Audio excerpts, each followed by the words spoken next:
comecei em 2011, eu tinha uma 125, mano. Uma moto 125, nem gasolina pra você. E eu comecei meu canal com uma 125 e olha só o que eu conquistei.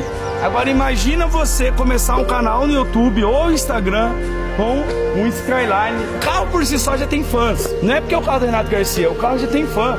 Tem fã aqui, tem fã na Europa, nos Estados Unidos, no Japão. Sai da obra e começa a trabalhar com internet, mano. Então, meu amigo, com grande dor no coração, mas também com muita alegria, você está trocando um Skyline R34 por 200k na conta. Fechou? Felicidade, tá bom demais. Tô feliz e tô triste ao mesmo tempo. Não, tá bom. Esse carro já fez parte da sua história. Já. Então é isso, galera. Prefiro 200k na conta. Tô feliz por ele também, mano. Mudou de vida, 200 mil na conta do nada. Por vintão.